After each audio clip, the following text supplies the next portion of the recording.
Pri obhliadke horárne som objavil tieto desivé drápy na strome. A sú naozaj veľmi blízko k horárni. Ak viete, aké zviera ich urobilo, napíšte mi to do komentáru. Ale ešte predtým o trošku radosnejšie. Čaute majstri, blížia sa Vianoce a teda by sme si mali asi ozdobiť vianočný stromček.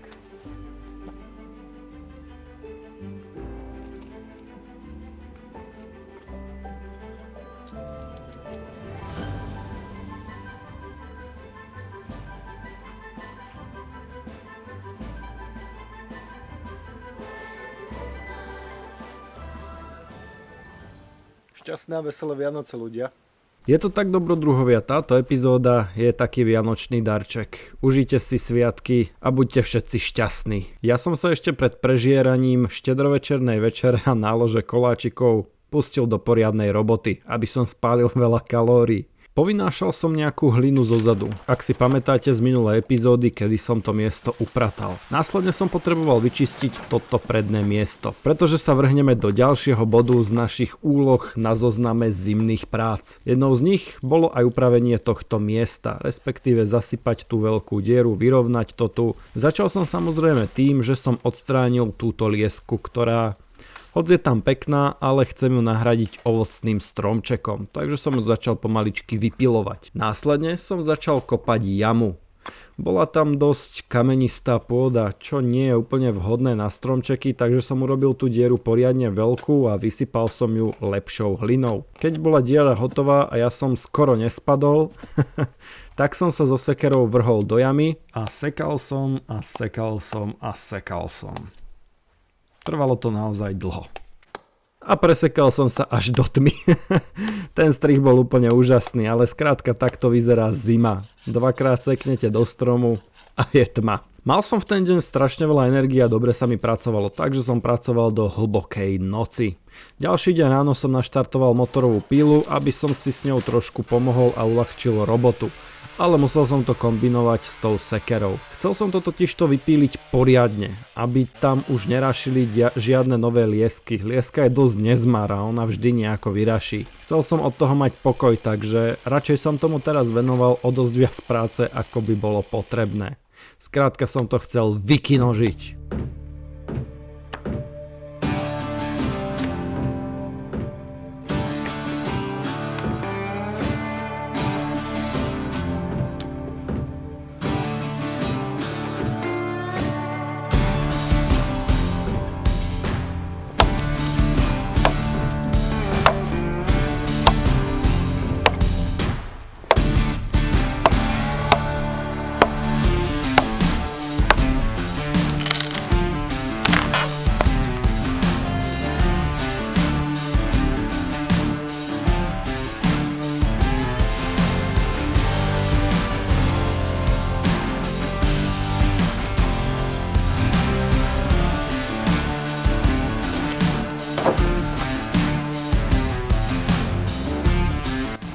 Malé konáriky som pílil s touto pílkou, pretože sa s ňou robí prekvapivo dobre.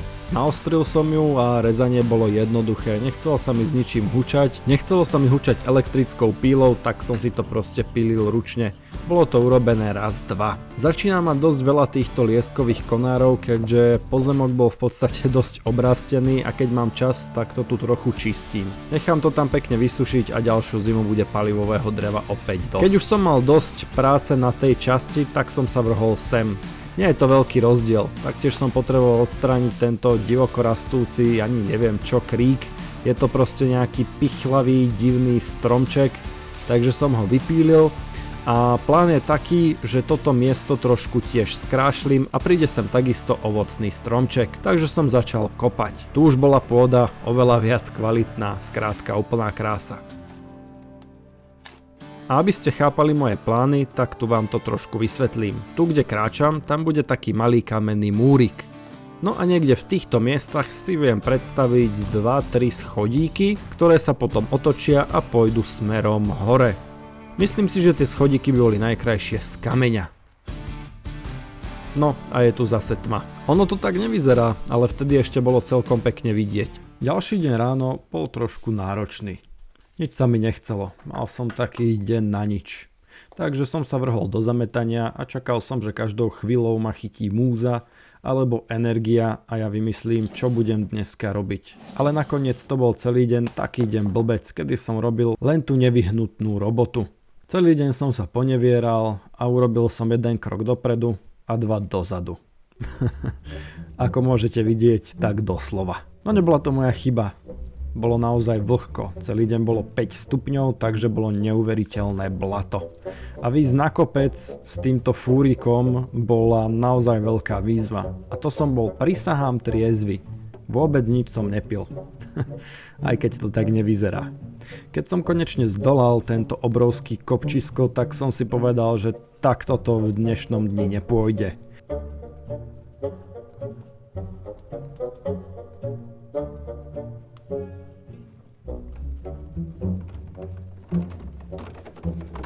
Vrhol som sa teda naspäť ku kopaniu jamy a sadeniu stromčekov. Mám jednu jabloň a jednu hrušku, špeciálne kúpené na trošku vyššie nadmorské výšky, mali by byť odolné a sú to šľachtené staré odrody našich slovenských ovocných stromčekov. Mám z nich obrovskú radosť, nie sú to žiadne malé záprtky, ktoré dnes môžete kúpiť v bežnom záhradkárstve. Sú to tie staré, dobré, obrovské stromy, ktoré sa dožívajú vysokého veku. Keď som ju mal zasadenú, robil som to podľa návodu a čo najkvalitnejšie, tak som okolitý terén trošku vyrovnal. Keď už som chcel vypnúť kameru, tak som si všimol, že Freja niečo zavetrila. Následne som sa opäť vrhol do tej jamy. Začal som ju zahrabávať. Samozrejme hlinu som bral z kopičiek, to je divné slovo, skôp okolitých, ktoré sú všade po pozemku a taktiež z prehlbovania studničky. Ani som sa nenazdal a jama bola skoro vyrovnaná. No toto je len začiatok. Všade je neskutočne veľa kameňov, ktoré musím vyhadzovať a celý ten vrchný terén budem musieť vyrovnať. Keď som mal plné zuby kopania, poodkladal som tie konáre. Kopa vzadu začína naberať na rozmeroch. Je už fakt dosť veľká.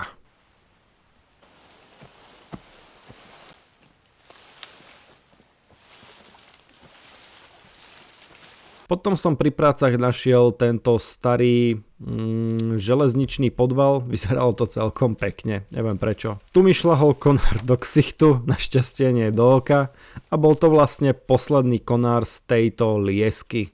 Takže keď ho dokončím, bude to hotové a môžem už iba zasypávať. Celý priestor pred horárňou krásne prekukol a presvetlil sa. A to bolo len pár konárov starej liesky. Konečne som mal priestor na to, aby som sa mohol bezpečne zasadiť hrušku.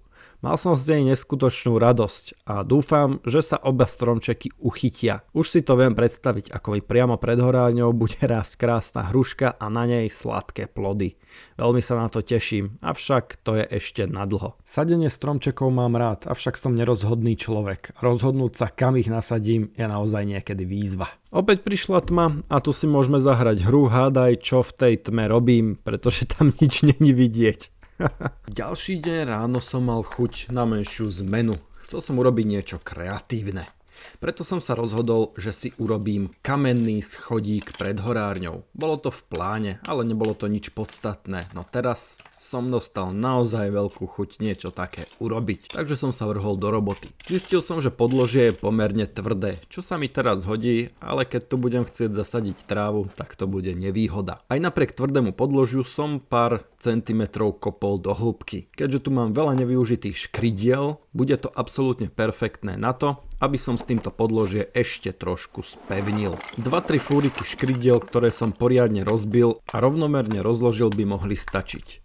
Na záver som to potreboval niečím poriadne zhutniť a keďže som tu nemal žiadny poriadny budzogáň, tak som to spravil iba kusom dreva. Toto zapríčinilo to, že som škridle rozbil na malé kúsky a hlavne som ich poriadne vrazil do pôdy, čiže by to malo byť poriadne tvrdé a odolné. No a prišla tá najdôležitejšia časť a zároveň aj tá najdlhšia. A to je poukladať malinký suchý múrik, ktorý bude slúžiť ako taký schodík. Toto je poriadne zdĺhavá časť. Neoplatí sa robiť to rýchlo, len aby to bolo. Je potrebné tam tie kamienky skúšať, ukladať, otáčať, pretáčať. Je to skrátka poriadne nadlho. Avšak, keď to neodfláknete, na záver budete mať nádherný schodík, alebo taký malý múrik, na ktorý vždy, keď sa pozriete, budete mať neuveriteľnú radosť. A navyše vyzerá to absolútne úžasne. Keď tie rôznorodé, rôznotvaré kamienky do seba nádherne zapadnú. Stojí to za tú robotu. Trvalo mi to veľkú časť dňa a naozaj som sa s tým chcel vyhrať, aby to vyzeralo čo najlepšie. Takže som prekladal. Myslím si, že som mal v ten deň v ruke každý jeden kameň, ktorý mám na horárni. A to zrejme niekoľkokrát. Chcel som skrátka, nech to do seba naozaj pekne zapadne. Vrchná časť bola absolútne najťažšia, pretože tá vrchná časť musí byť zároveň aj rovná. Jedna z najdôležitejších vecí, ktoré musíte riešiť pri suchom múre, je kvalitné podkladanie. Kamene sa vám nesmú hýbať. Nijako. Musíte na ne vstúpiť a kameň musí pevne držať na svojom mieste.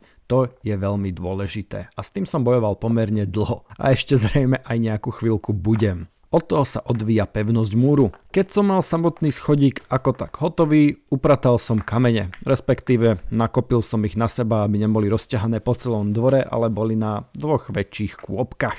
Keď už som bol pri tom, tak som ich aj trošku rozstriedil na veľké a malé kamene. Potom som okolie jemne pohrabal a priniesol som pár fúrikov hliny, aby som zakryl vyčnievajúce škridle a vyrovnal som okolitý terén. A potom už len stačilo kochať sa svojím dielom. Niektoré z kamienkov sa ešte trošičku hýbu, ale inak si myslím, že tento schodík absolútne adekvátne spĺňa svoj účel. Tento deň bol strašne vlhký. Nielenže bola hustá hmla, ale všade vo vzduchu boli malé čiastočky vody. Bolo neskutočné blato, keďže ani nemrzlo, bol 1 stupeň, tak bola zima, vlhko, blato, čo je asi tá úplne najhoršia možná kombinácia. Nič moc sa mi robiť nechcelo. Takže som sa rozhodol, že dokončím tú dieru. Skrátka som začal plniť fúriky hlinou a vozil som ich do tej jamy. Hlinu som bral z takej kôpky, ktorá je pred schodami. Rád by som sa jej zbavil, respektíve rád by som to tam zarovnal. A pôda je tam aj celkom pekná. Vždy som doniesol pár fúrikov a následne som to hrablami jemne vyrovnal. Povyhadzoval som kamienky, v prípade, že sem budem chcieť zasadiť trávu. Posledné dni ma celkom baví upravovať horáreň okolo. Vyzerá to tu ako na smetisku a ja sa neviem dočkať, až to budem mať upratané a aj dvor bude vyzerať reprezentatívne, pretože teraz musím štelovať kameru tak, aby som zakrýval kopy bordelu. No a na úplný záver som sa rozhodol, že poodnášam tieto plechy bližšie k ceste, keďže ich v najbližšej dobe budem chcieť vynosiť na skládku. A tu budem tiež murovať jeden múrik, ale na ten sa pozrieme až v jednom z nasledujúcich videí. Priatelia a dobrodruhovia, toto bol vianočný diel z rekonštrukcie našej horárne. Ja vám ďakujem za zhliadnutie. Prosím, prihláste sa na odber a podporte ma tak v tvorbe. Taktiež ocením každý komentár, like či zdieľanie tohto videa. A ak chcete byť k samotnému projektu ešte bližšie, vidieť videá o pár dní skôr, alebo dokonca vidieť bonusové videá, prihláste sa na členstvo na tomto kanále. Ja vám za každú podporu ďakujem a my sa vidíme a počujeme pri ďalšom z mnohých videí. Zatiaľ ahojte a krásne Vianoce.